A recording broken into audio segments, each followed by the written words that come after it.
Justin Governale was raised by a resilient single mother, and every day was a struggle. They moved a lot and didn't have much of anything. He didn't even have a bed to sleep in until he was 11 years old. But his mom taught him mental fortitude, and she made him understand that struggle is just part of life.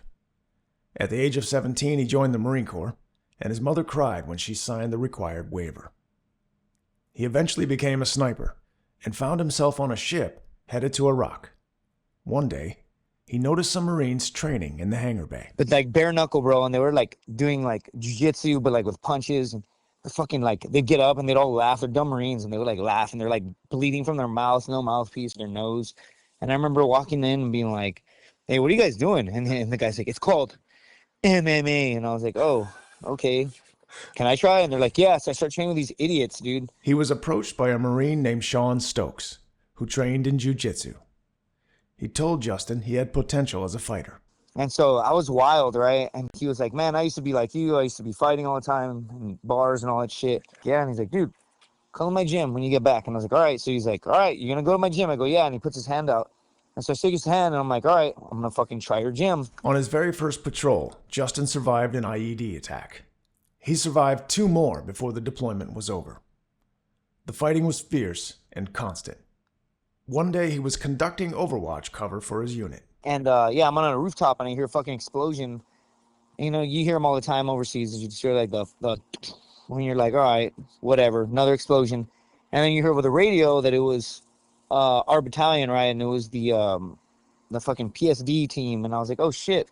I talked to those guys all the fucking time, like every day. Their tent was next to our tent. When the patrol returned, Justin was there.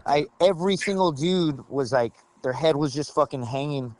And I remember being like, instead of saying like, who is it? Like, you read the room, right? You just start looking around, process of elimination. You're like, oh fuck, I don't see Adams and I don't see Stokes. And you're like, fucking A, bro.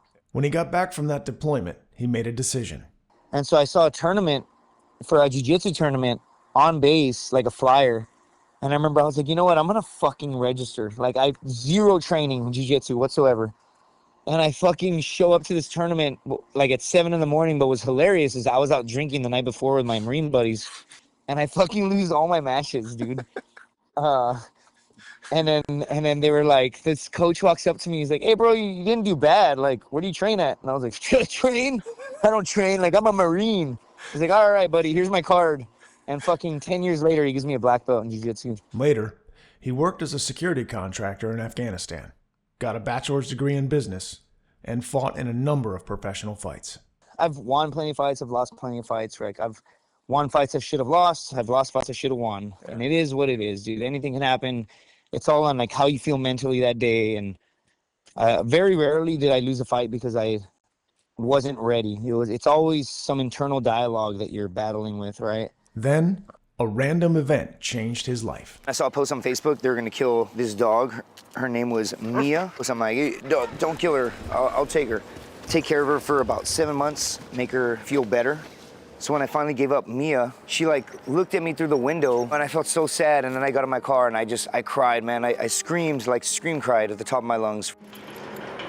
It's like I hadn't had any emotion or cried or et cetera for 10 years or so, or more. Since the war, and I'm like, man, that felt kind of good. That experience of unconditional love led to saving more dogs and a cat named Bullet.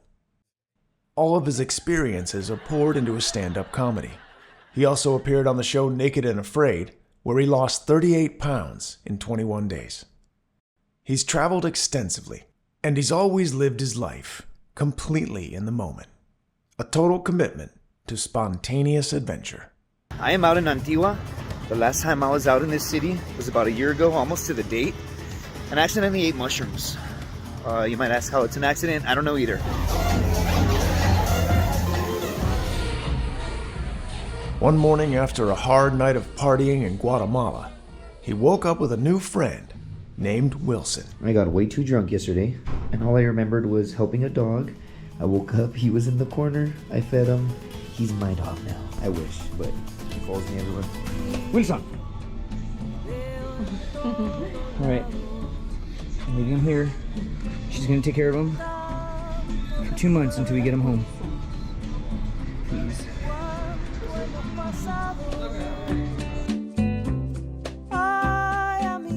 Importing a stray dog into America requires a lot of paperwork and patience.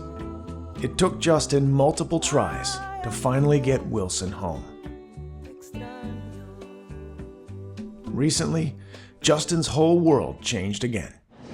I recently hooked up with my ex-girlfriend. The next day I'm like, plan B, question mark? And she's like, oh, I know my body, I'm not pregnant. I'm like, your last name is Hernandez, first of all. Triplets. Anyway, she's 6 months pregnant. Justin grew up in chaos, and he won't let his child go through the same thing. Raising a kid isn't just like, there's so much more, right? It's just about being a man is how you raise a kid, right? Yeah. You teach them how to be financially free. You teach them right from wrong. Yeah. You fucking put food in their mouth. You give them a roof, and you give them the tools to be successful, because I'm going to die one day, right? And I want to leave this kid off as best as I can. And the way you do that is with knowledge, not with things. That's where I'm at. The unconditional love of his son helped him form a daily mantra. Like, I'm always focused on being a better man. Like, you have to work out, you have to make money, you have to provide, all that shit. Yeah. So what I did was I said, okay, men fight, men shoot guns, men raise kids. Like all new fathers, he wonders whether or not he'll be a good dad. This is a man who was blown up 3 times in combat. A man who became a black belt and an accomplished fighter after a promise made to a fallen Marine. This is a man who drove from Texas to Guatemala to rescue a stray dog that randomly showed up in his life one night and refused to leave his side. I already know this man will do anything and everything for his son, and it's beautiful to see. Love always wins.